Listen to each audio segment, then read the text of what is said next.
Barangay Love Stories. Love Stories.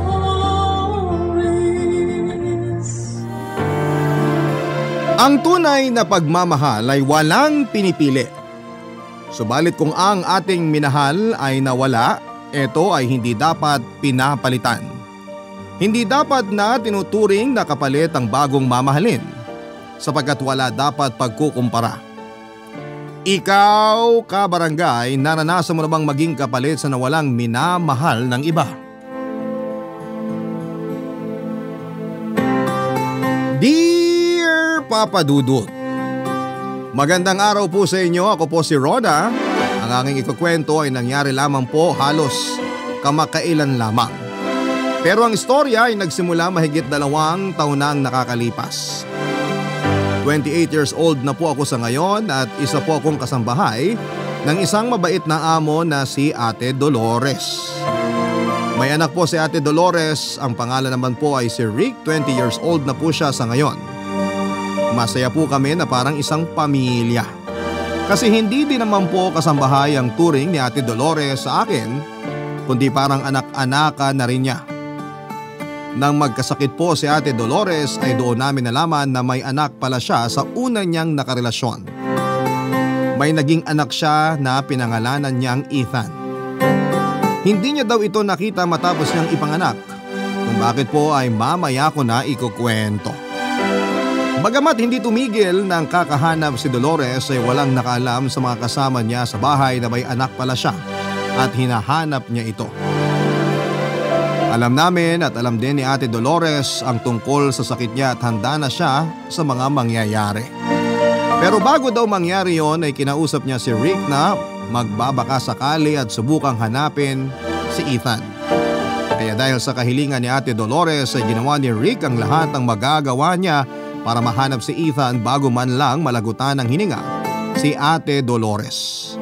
Walang ideya si Rick kung papaano niya sisimula ng paghahanap dahil ang tanging hawak niya lamang na pagkakakilanlan ni Ethan ay ang pangalan at apelyido nito at ang pangalan ng tatay nito.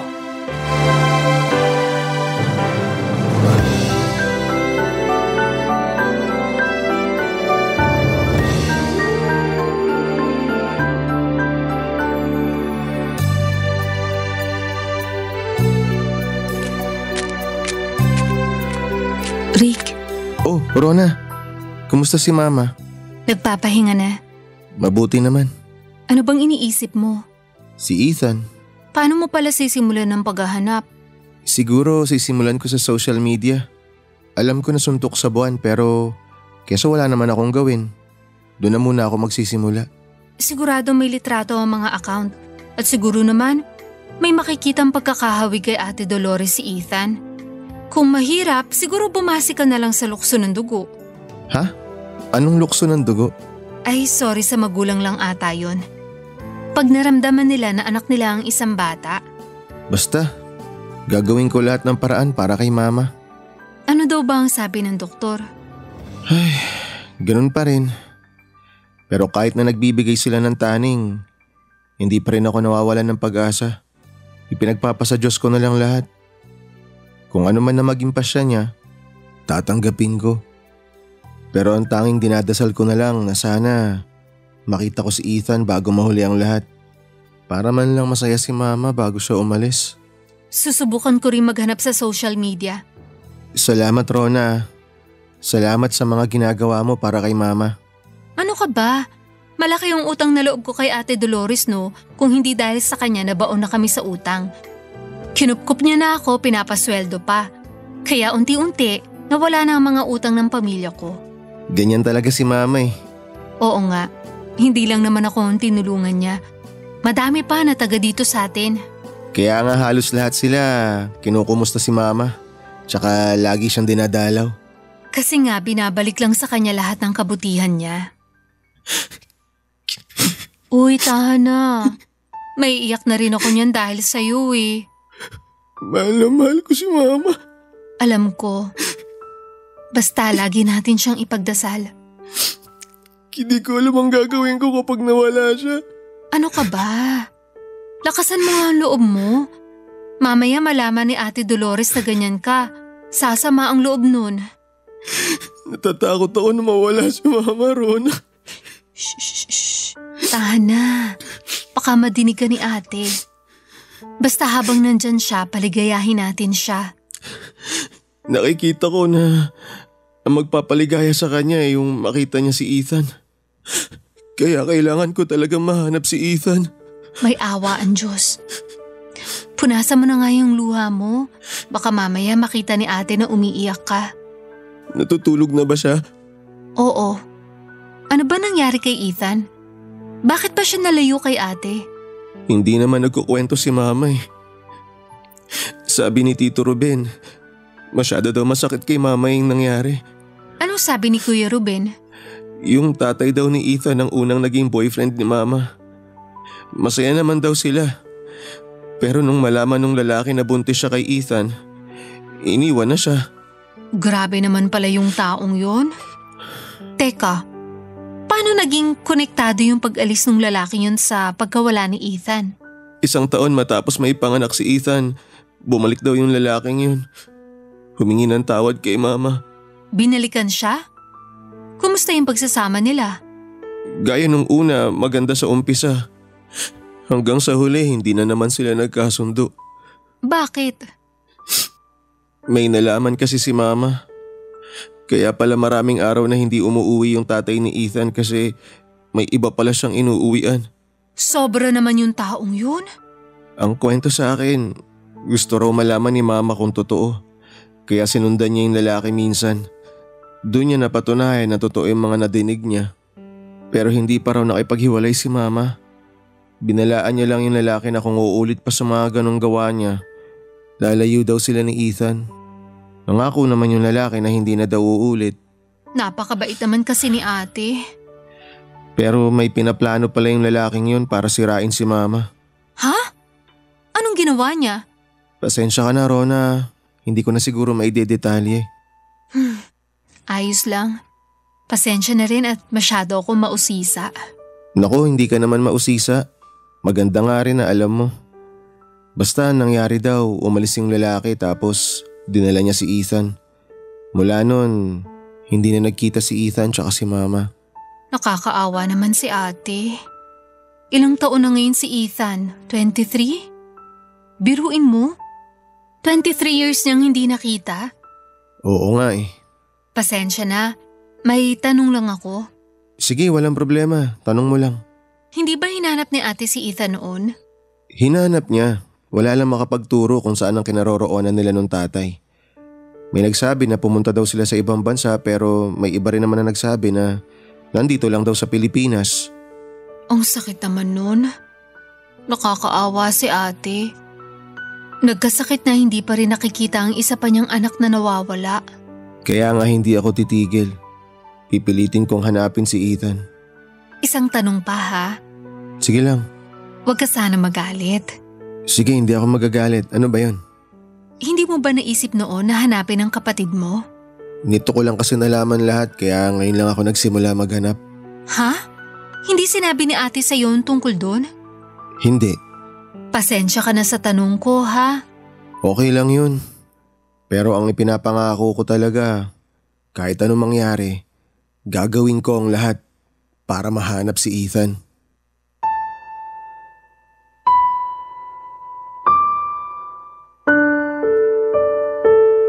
Papadudo tinupad ni Rick ang binitawan niyang salita. Hindi siya tumigil sa kakahanap sa lahat ng social media ng anumang impormasyon na mahahanap niya. Nahihirapan siya pero hindi niya sinusukuan yon. Araw-araw naming nakikita na pahina ng pahina si Ate Dolores. Kaya lalo kaming nagdoble kayod sa paghahanap. Lahat din ng nasa probinsya namin ay pinagtanungan namin na baka may malaman silang kamag-anak ng tatay ni Ethan. Pero mailapang impormasyon. Hindi din ako tumigil na tumulong. Hindi ko na trabaho ang maghanap kay Ethan pero dahil din sa utang na loob at pagmamahal ko kay Ate Dolores ay tumulong ako, Papa Dudut. Sobrang laki ng utang na loob ko sa pamilya ko. Sa pamilya ni Ate Dolores. Binigyan niya ng trabaho sa sakahan niya ang mga magulang ko habang ako naman ay pinag-aral din niya. Hindi niya ako tinanggap na maging kasambahay. Mas tinanggap niya ako bilang anak-anakan. Kaya sobrang gusto kong makatulong sa paghahanap, Papa Dudut. Hanggang sa isang araw ay nagpaalam si Rick na luluwas ng Maynila dahil may nakuha daw siyang impormasyon tungkol kay Ethan. Mabuti na lamang at bakasyon sa eskwelahan, kaya ayos lang na umalis si Rick. Kahit na hindi siya sanay sa Maynila ay nakipagsapalaran nito. Nang umuwi siya kinabukasan ay may dala siyang isang magandang balita, Papa Dudut.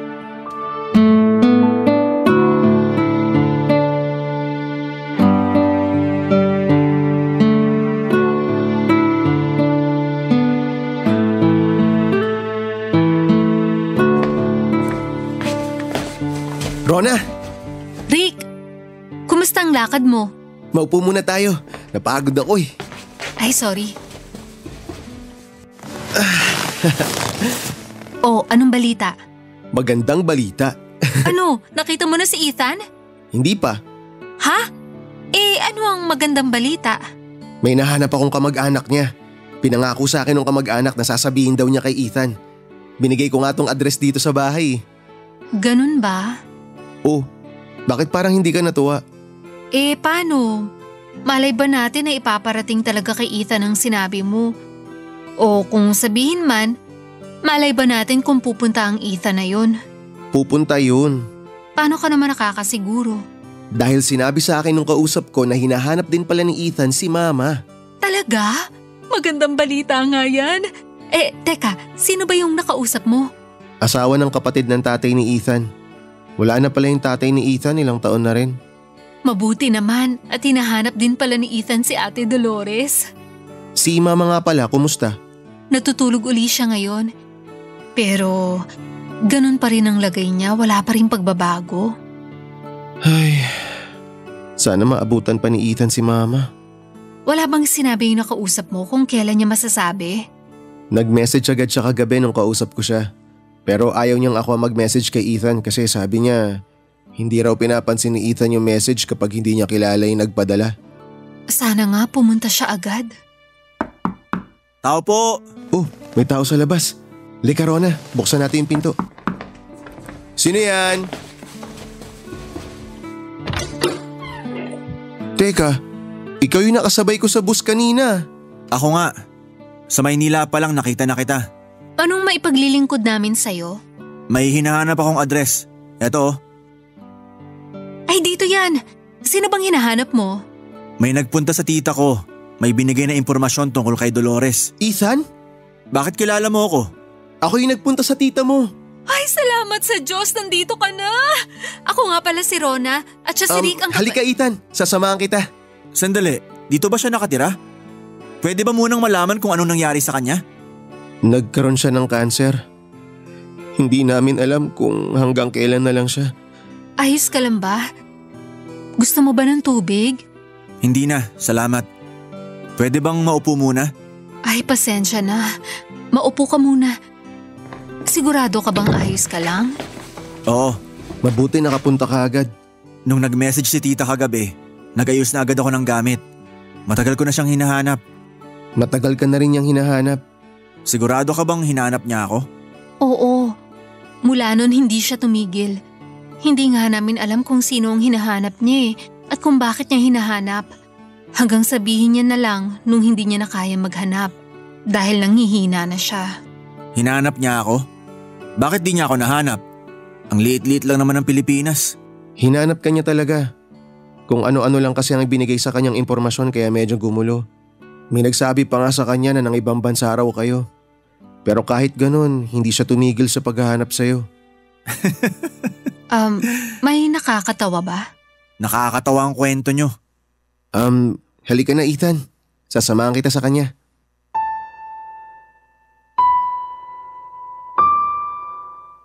Papa Papa Dudut, nagtaka kami ni Rick kung bakit ganon ang sinasabi ni Ethan. Si Rick naman ay ewan kung bakit niya ako pinigilan noong ipapakilala ko siyang kapatid ni Ethan. Pero ang sabi ko sa sarili ko ay hahayaan ko si Rick kung ano ang diskarte niya at hindi ako makikialam dahil personal na usapan na yon, Papa Dudut. May mga hindi sinasagot na tanong si Ethan pero pang nagsasalita siya ay halata mong malaki ang sama ng loob niya kay Ate Dolores. Hindi ko naman siya masisisi pero mas maganda kung magkakausap silang mag-ina para mas maintindihan niya ang mga nangyari. Ang tagal nag-ipon ng lakas ng loob si Ethan para harapin si Ate Dolores. Hindi naman namin siya iniwanan, yon ang tanging naging pagsuporta namin sa nararamdaman niya. Nakakatakot naman talaga ang pakiramdam na hindi mo nakita ang sarili mong ina at malaki ka na saka mo siya makakaharap sa unang pagkakataon. Hanggang sa nagsabi na si Ethan na gusto niyang makausap si Ate Dolores. Pero bago kami makapasok ng bahay ay may biglang humiyaw. Barangay Love Stories. Barangay Love Stories.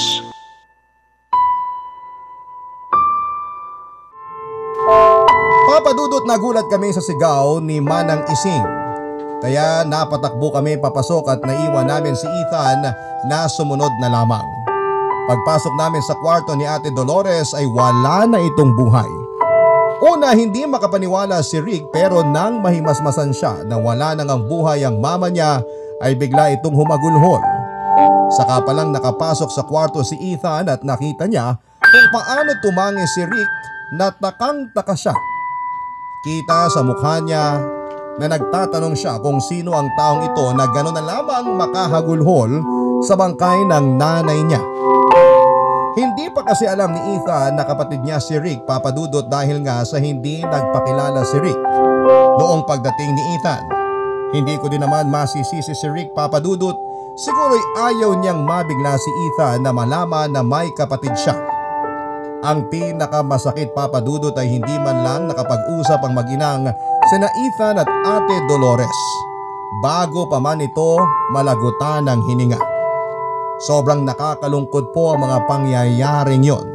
Hanggang sa nangyari ang burol at binigyan namin ng sariling kwarto si Ethan para tumigil doon. Lahat kami abala sa pag-aasikaso sa mga nakikiramay habang si Ethan ay laging tahimik. Hindi din siya nagpapakita ng emosyon niya, parang wala lang sa kanya ang mga nangyayari o hindi pa pumapasok sa sistema niya ang mga nangyari, Papa Dudut.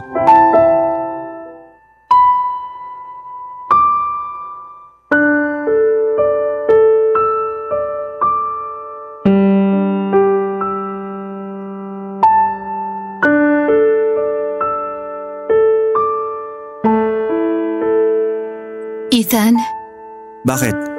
heto, dinalhan kita ng kape. Ayoko. Salamat na lang. Hindi ka pa kumakain. Gusto mo ba ikuha kita ng sopas? Mamaya na. Kakain na lang ako pag gutom ako. Ayos lang ba kung makikipagkwentuhan ako sa'yo? Ikaw ang bahala. Nag-aaral ka pa ba? Graduate na ako. Nung minessage ka, nagtatrabaho ka na pala? Oo. Anong trabaho mo? Gitarista ako ng isang banda. Wow! Minsan kanta ka naman. Gitarista lang ako. Hindi ako kumakanta. Ay, sorry. Akala ko kasi. Anyway, maganda ba ang swelduhan dyan? Sakto lang. Kumusta ka ngayon? Ayos ka lang ba? Oo. Kapag kailangan mo ng kausap, nandito lang kami ni Rick, ha? Salamat. Ikinalulungkot ko ang nangyari. Hindi man lang kayo nagkausap ni Ate Dolores. Sanay na ako. Iniwan niya na ako noon. Tapos ngayong gusto kong malaman ng lahat, iniwan na naman niya ako. Kung alam mo lang kung paano kanya hinanap. Mahal na mahal ka ni Ate Dolores.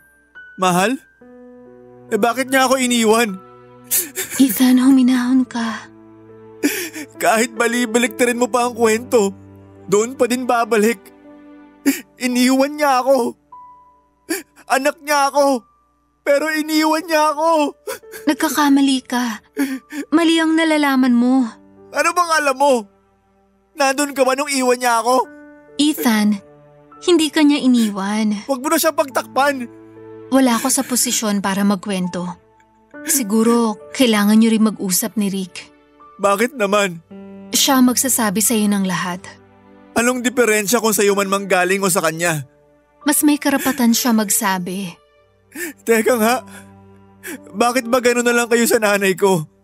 Malaki yung utang na loob ko sa mama mo. Tinulungan niya ang mga magulang ko at pinag-aral niya ako. Mabuti ka pa. Sigurado ako mas higit pa ang gagawin sa'yo ni Ate Dolores kung kapiling ka niya. Kaso nga hindi eh. Kasi nga, iniwan niya ako. Nagkakamali ka nga.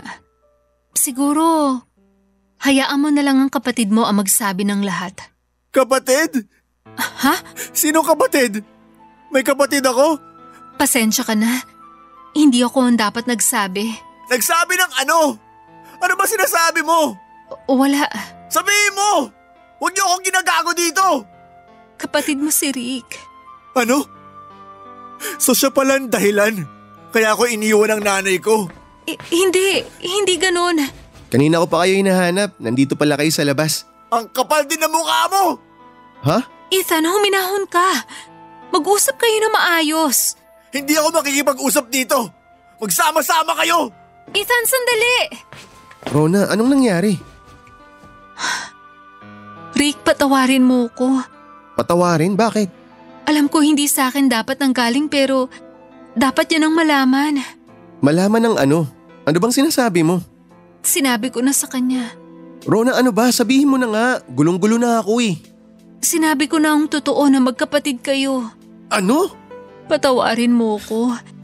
Masyado niya na kasing sinisira si Ate Dolores kaya sabi ko dapat niyang malaman ang katotohanan sa'yo. Rona naman! Patawarin mo ko. Rona, hindi ako tunay na anak ni Mama. Inampun niya lang ako. Pinapalitan niya lang yung pangalan ko nung maging legal yung pag-aampon niya sa akin. Ano? Nung bata ako, sinabihan ako ni Mama na mula noon, huwag ko raw iisipin na ampon ako. Dapat daw ang isipin ko, siya ang totoong nanay ko. Ipinangako niya sa akin na hindi niya nabubuksan ang tungkol sa pagiging ampon ko. Kaya mula noon, hindi na namin napag-usapan. Ano tong nagawa ko? Patawarin mo ko. Huwag mo nang sisihin ang sarili mo. Alam ko naman na nagawa mo lang yun dahil sa pagmamahal mo kay Mama eh. Ate, patawad sa nagawa ko. Mula ng gabing yon ay hindi na pinansin ni Ethan si Rick. Lagi niya itong iniiwasan hanggang sa mailibing si Ate Dolores. Aalis na sana si Ethan pero sinabihan siya ng mga kamag-anak ni Ate Dolores na tumigil muna sa bahay dahil may babasahin daw ang abogado na mga habilin ni Ate Dolores. Kahit ayaw ni Ethan ay may respeto pa din naman siya sa mga kamag-anak niya. Noon pa lang niya na nakikita. Nakipag-usap sa lahat ng nandoon si Ethan maliban kay Rick. Papadudot na gulat din ako sa mga sinabi ni Rick na inampun lang pala siya ni ate. Pero ayoko na pong sa akin na naman manggaling yun. Pag-aksidente ko namang masabi kay Ethan ang lahat. Kaya pinilit kong manahimik at hahayaan na lamang si Rick na magsabi ng lahat kay Ethan, papadudot. Kaya naman pinilit kong manahimik at subukang ipagkatiwala kay Ethan ang lahat. Pero paano mangyayari yun kung hindi siya kinakausap ni Ethan? Siguro'y panahon na lamang ang makapagsasabi.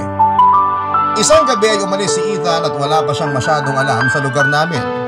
Kaya naman sinabihan ko si Rick at ang ginawa naman ni Rick ay sinundan si Ethan. Pero hindi siya nagpakita dahil sigurado naman na iiwasan siya nito. Nagpunta sa isang maliit na bar sa amin si Ethan at mag-isa siyang nag-inom hanggang sa malasing, papadudot. Sa pag-uwi niya ay may nakaalitan siyang mga lasing din na customer. Dahil madami ang nakalaban ay napagtulungan nila si Ethan. Pero hindi pala siya iniwan ni Rick dahil buong gabi itong nagbantay kay Ethan sa may labas. Tinulungan niya si Ethan dahil sa mas madami ang kalaban ay hindi na rin nakalaban pa si Rick. Sinalag na lamang ang mga suntok ng kaaway at hinarang ang katawan niya para hindi masaktan si Ethan. Matapos silang magtulungan ay iniwan na lamang sila ng mga nakaaway. Saka inakay ni Rick pauwi si Ethan. Sa bahay ay sinalubong ko sila. Saka ko ginamot ang mga pasa ng dalawa. Sinabi ni Rick sa akin na huwag nang sabihin kay Ethan na siya ang nag-uwi sa kanya. Kaya sinang-ayunan ko na lamang ang kahilingan niyang yun, Papa Dudut.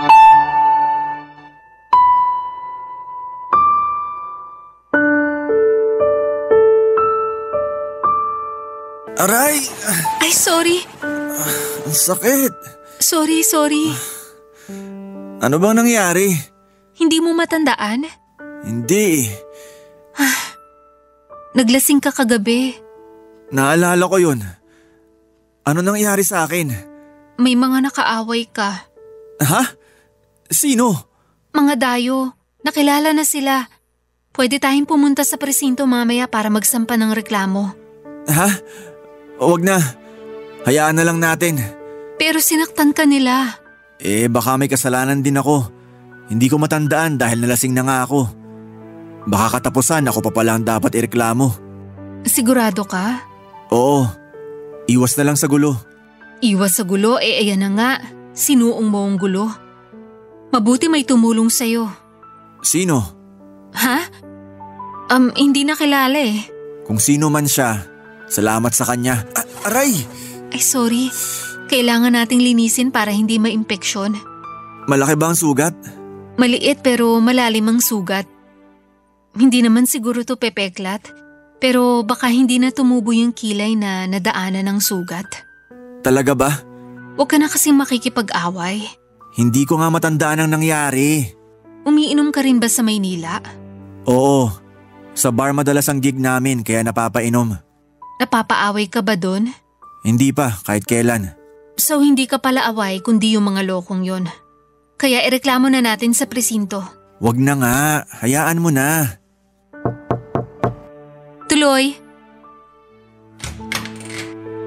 Rick. Magandang umaga, Rona. Dinalhan ko si Ethan ng almusal. Ethan, para sa ito, para hindi ka na tumayo. Bakit? Nalumpo ba ako? Kaya ko naman magpunta sa kusina eh. Tama lang yan para hindi ka na mahirapang gumalaw. Kung sakaling may kailangan pa, nandun lang ako sa labas ha. Wala na kaming kailangan sa'yo. Sige, lalabas na ako. Isasabay ko na yung mga damit mo para malaban na rin. Baka magmantsa yung mga dugo eh. Kunin ko na.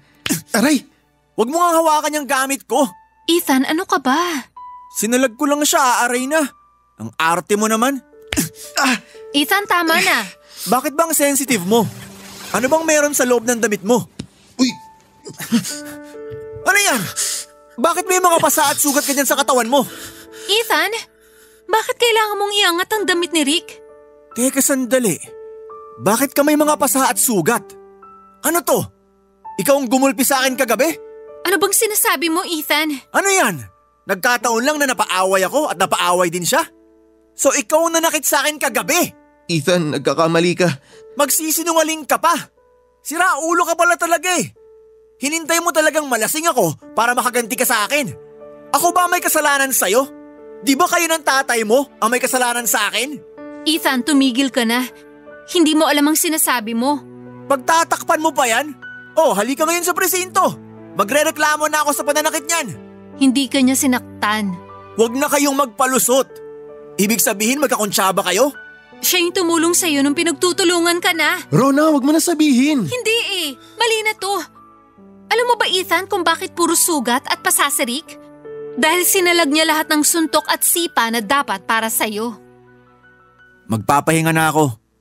Iwan niyo na ako. Napahiya si Ethan sa mga nalaman ng gabing yon. Kaya ng mga sumunod na araw ay hindi na niya inaaway pa si Rick. Pero hindi din niya pinapansin kaya hindi man lang ito nagpasalamat sa pagliligtas sa kanya. Pero sabi nga ni Rick ay mas mabuti na yon kaysa naman nakikita niyang laging nagagalit si Ethan. Ang hindi kinakaya ni Rick ay ang galit ni Ethan sa nanay niya.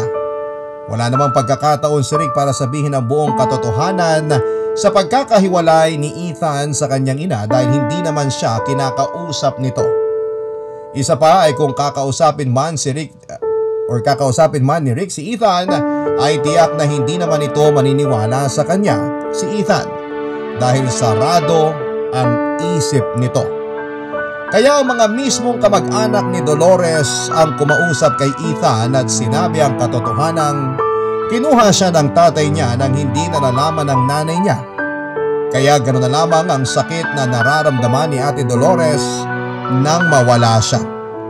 Wala nang nasabi si Ethan kung hindi ang umiyak at kinabukasan ay nagpasama si Ethan sa akin para dalawin namin ang puntod ni Ate Dolores. Doon na humingi ng tawad si Ethan sa nanay niya na matagal niyang pinag-isipan ng hindi maganda. Natapos na ang kalbaryo. Maliban sa isa pang katotohanan, Papa Dudut. Barangay Love Stories. Barangay Love Stories. Nang pauwi na kami galing sementeryo ay ako naman ang nakiusap kay Ethan na kausapin si Rick dahil may importanteng sasabihin ito sa kanya. Ma-pride si Ethan, Papa Dudut. Ang dami niyang excuses para lamang maiwasang magkausap sila. Sa totoo lang nang malaman niya na hindi naman siya iniwan ng nanay niya, dapat ay mawala na din ang galit niya kay Rick pero hindi. Kaya sa tingin ko ay pride na lamang po ito dahil nahihiya siya sa mga nagawa niya kay Rick. Hinayaan ko na lamang din kasi alam ko at nakikita ko sa mga kilos ni Ethan na nawala na ang sama ng loob niya kay Rick. Kaya ramdam ko din na hindi magtatagal ay magkakaayos na rin ang dalawa. Dumating ang araw na babasahin na ng abogado ang huling habilin ni Ate Dolores. Sa testamento ay sinabi ng abogado na may iniwang halaga si Ate Dolores sa akin para maipatayo ang pangarap kong tindahan. Hindi ko na lamang po sasabihin kung magkano. Ang lahat naman ng ari-arian ni Ate Dolores ay pinangalan niya kay Ethan at kay Rick. Natakot si Rick sa nadinig dahil baka ikagalit na naman ito ni Ethan. Matapos ang pagbasa ay nag-uwian na ang lahat, naiwan kaming tatlo. Lumabas kaagad si Rick para maiwasan si Ethan pero sinundan siya nito, Papa Dudut.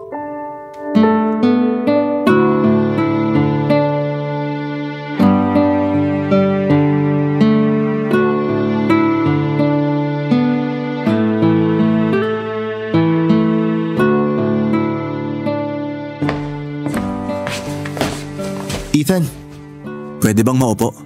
Oo naman. Ethan. Sorry. Sige, mauna ka na. Ikaw nang mauna. Ethan, hindi ko naman hiningi yung mga ibinigay ni Mama eh. Kapag ipinaayos yung mga papel tungkol sa pag-aari ni Mama, hindi ko na lang ipapalagay ang pangalan ko. Ha? Bakit? Para sa'yo lang naman talaga dapat lahat ng mga naipundar ni Mama. Ano bang sinasabi mo? May karapatan ka din doon. Kung ako ang tatanungin, wala akong karapatan sa kahit na ano. Ha? Bakit mo naman sinasabi yan? Teka, mabuti pa magsimula muna tayo sa simula. Una, patawarin mo ako sa mga nasabi ko sa'yo at salamat sa lahat ng mga nagawa mo sa akin. Wala na yun. Kalimutan mo na yun. Hindi biro magpagulpi para lang sa taong umaaway sa'yo. Napaka-selfish ko. Sorry talaga. Kaya nga sabi ko kalimutan mo na. Wala na sa akin lahat yun. Pinapatawad mo na rin ba ako? Oo, pinapatawad na kita. Ako rin, sana patawarin mo. Oh, saan naman? Sa lahat ng mga maling nagawa ko sa'yo. Wala kang nagawang mali. Ako lahat ang may gawa ng mali. Kaya okay na tayo ha? Oo, okay na tayo. Good.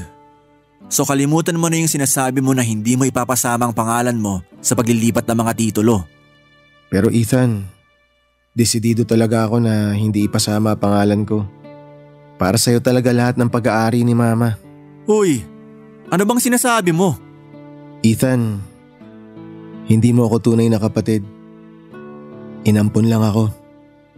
Kinupkup ako ni mama nung 8 taong gulang pa lang ako.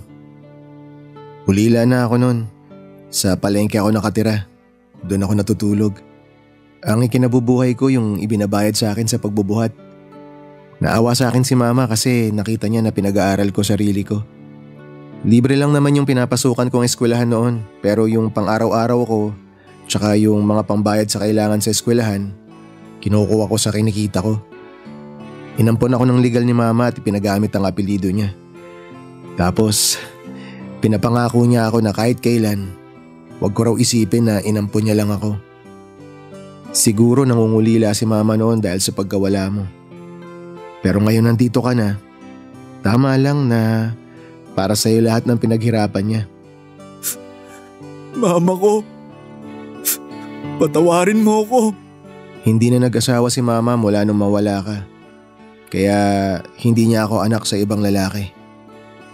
Kung kailangan mo tong buong bahay, pwede akong umalis, sabihan mo lang ako. Pero habang nandito ako, tutulong ako kung ano man ang may tutulong ko. Buong buhay kong tatanawin na utang na loob ang ginawa sa akin ni mama. Hindi. Anong hindi? Hindi ka aalis dito. At hindi mo ipapatanggal ang pangalan mo sa mga titulo. Iniwan sa atin ni mama ang lugar na to at ang mga iba pang ari-arian niya. Sa atin. Sa ating dalawa. Kaya yun na yun. Pero Ethan… Please, kung ayaw mo akong makasama, tanggapin mo na lang para kay mama. Hindi naman sa ayaw kitang makasama, pero kasi… Kaya wala na tayong pag-uusapan tungkol dyan. Oh, ngumiti ka naman. Oh, heto. Nagdala ako ng juice. Malapit na maluto ang tanghalian. Salamat, Rona. Kumusta? Kumusta sino? Kayo. Kanina ko pa kayo tinitingnan na nag-uusap. Napakaseryoso niyo eh. Hindi naman seryoso yung pinag-uusapan namin. Nako, ayan na naman siya oh. Naglilihim na naman. Si Rona yan. Pwede mong sabihin ang totoo. Oo nga, pero kahit hindi mo naman sabihin, malalaman ko pa rin naman yan. Alam mo naman na yun. Manghuhula na ako ngayon? Yung kung sino ako sa buhay ni mama. Yun ba? Oo, alam ko na yan. Pero hindi ko sinabi kay Ethan yon ha? Oo, alam ko. Magaling maglihim tong si Rona eh. Nako, hindi rin. Madalas nadudulas yan eh. Sobra ka naman sa akin. Biro lang. Nako! Rona, close na tayo, di ba? Kaya sabihin mo na din ang ibang lihim nito ni Rick. Ha? Wala na akong ibang nililihim. Eh bakit parang nagulat ka sa tanong ko? Hindi naman ako nagulat. Sige na nga. Biro lang naman yun eh. Pero tandaan mo to, Rick. Babawi ako sa mga mali ko sa'yo dati. Teka lang, bakit sa kanya lang? May mali ka din naman sa akin dati ah. Papa Dudut, masaya ako at naging maayos ang lahat kina Rick at Ethan. Sigurado din ako na noong araw na yon ay nakangiti si Ate Dolores sa amin. Pero hindi ko alam kung nagbibiro nga si Ethan o nahalata niya talaga na nabigla si Rick nang sabihin sabihan ako ni Ethan na sabihin ko daw ang ibang lihim ni Rick. Papa Dudut, may isang lihim si Rick na sa 2 tao niya lamang sinabi. Isa na nga po ako at ang mama niya. Alam niya naman na hindi ko sasabihin kahit kanino yon, pero siguro'y dahil nga sa ayaw ni Rick na malaman ng kahit na sino yon, ay talaga naman na kinabahan siya nang sabihin ni Ethan yon. Naging totoo naman si Ethan sa pinangako niya at naging sobrang malapit sila ni Rick sa isa't isa. At lahat ng tulong at suportang mabibigay niya kay Rick ay ginawa niya. Halos hindi na po sila naghihiwalay. Pero kahit na ganoon ay parang balisa pa rin si Rick sa bawat nangyayaring pagbabago sa aming lahat sa bahay. Ganun pa man, Papa Dudut, ay pinipilit ni Rick na maging parang dati pa din ang lahat. Kaya walang nagbago sa aming dalawa. Ganun pa din kaming maglambingan dahil na din sa iyon sa tagal na naming magkasama sa bahay ay talaga namang para na din kaming magkapatid. Hanggang isang araw ay nahulog ako sa tinutuntungan kong silya. To the rescue kaagad si Rick. Agad siyang tumakbo at tinulungan ako.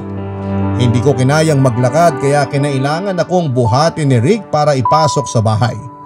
Habang buhat niya ako ay umiral na naman ang pagiging palabiro ko at sinabi na para kong bagong kasal na binubuhat ako ng groom.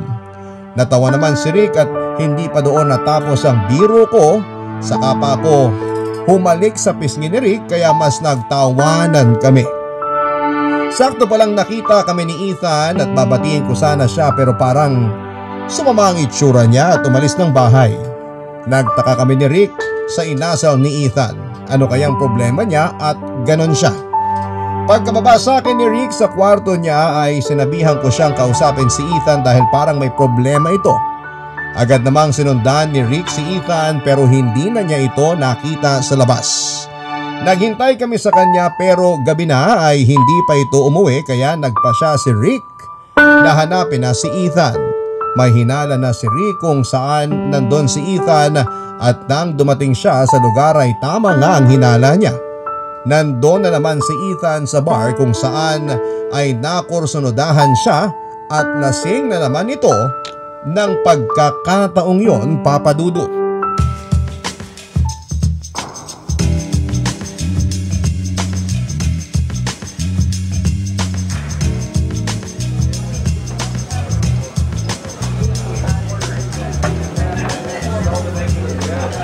Tara na, Ethan.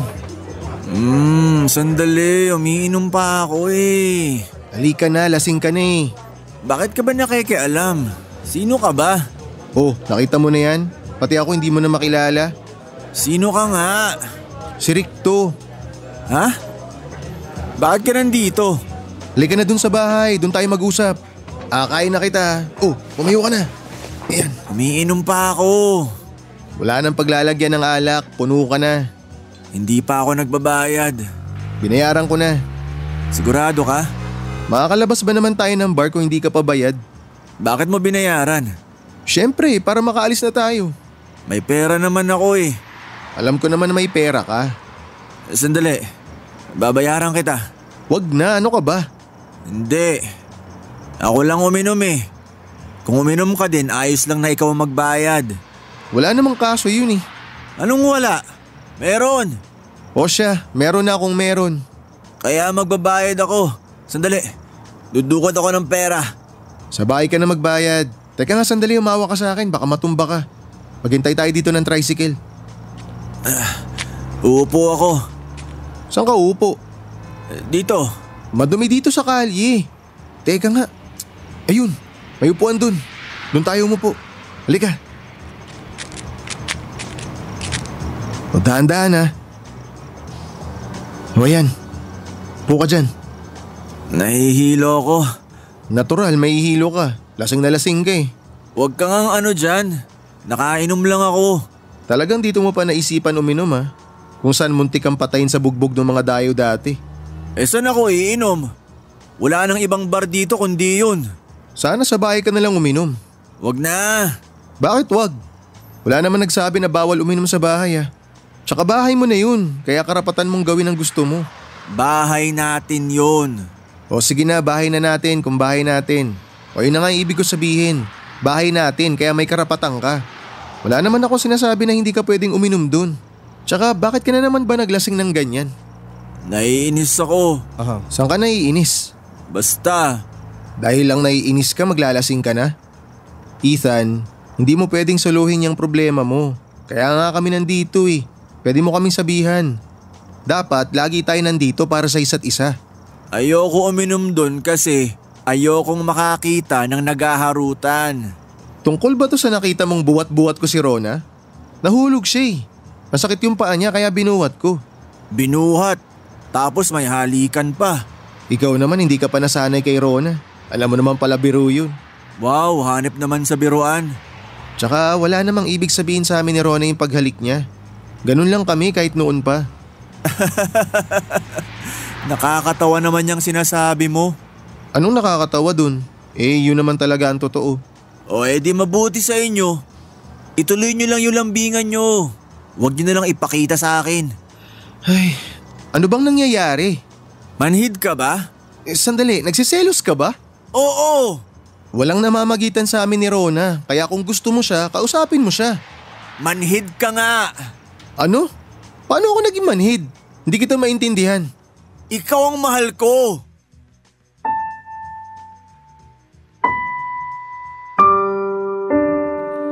Papa Dudut, hindi inilihim ni Rick sa akin ang mga nangyari ng gabing yon.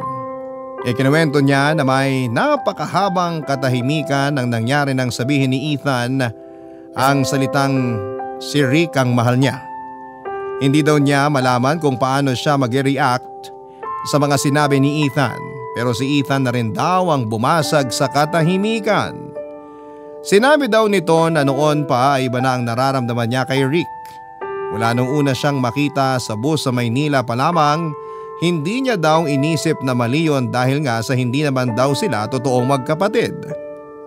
Papadudot lasing si Ethan pero parang nung oras na yun daw, ang tanging epekto sa kanya ng alak ay ang maging malakas ang kanyang loob para sabihin ang lahat ng laman ng dibdib niya. Tinanong daw ni Ethan si Rick ng diretsyo, Papadudot, kung tinatanggap daw ba ni Rick ang mga sinasabi niya. Pero sinabi daw ni Rick na hindi. Kitang-kita daw na nalungkot ng sobra si Ethan matapos ang sagot ni Rick ay hindi na daw muli pang nagsalita si Ethan at ganoon din naman daw si Rick. Naiuwi ni Rick ng maayos sa bahay si Ethan at kinaumagahan ay nagulat si Rick nang gisingin ko siya at sinabing umalis si Ethan at sinabing babalik daw ito ng Maynila. Tinanong ko si Rick kung anong nangyari at sa kanya ikinuwento sa akin ng lahat na hindi niya daw tinanggap ang pagtatapat ni Ethan dahil iniisip niya ang mama niya. Papadudot, kailangan kong maging diretso kay Rick ng mga oras na yon dahil baka mahuli ang lahat. Sinabi ko na hindi naman siguro magagalit ang mama niya kung ano man ang maging desisyon niya. Dahil kilala naman niya ang mama niya na sosuportahan siya kahit saan siya sa kahit ano basta alam niyang wala siyang masasaktan at ikakaligaya niya. Nahimasmasan si Rick sa mga sinabi ko kaya walang pasabi ay tumakbo ito at alam ko ang iniisip ni Rick kaya humabol din ako papuntang istasyon ng bus. Salamat na lamang at hindi pa nakakaalis si Ethan, agad tumakbo si Rick papunta kay Ethan at niyakap niya ito. Walang nangyaring pag-uusap, Papadudot.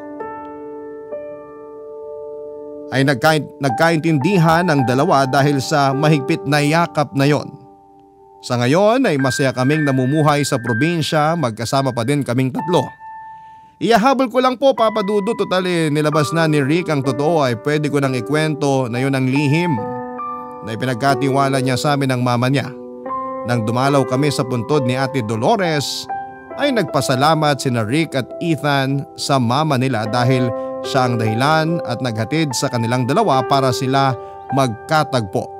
Siyempre pinagpasalamat din nila kay Ate Dolores na nakilala din nila ako, ang common best friend ng dalawa. Maraming salamat po sa pagbasa ng aking kwento, pati na rin po sa inyong mga tagapakinig, Papadudot. Ang inyong forever kapuso at kabarangay, Rona. Nagustuhan ng iyong napakinggan? Ituloy yan via live stream sa www.gmanetwork.com/radio. Barangay LS 97.1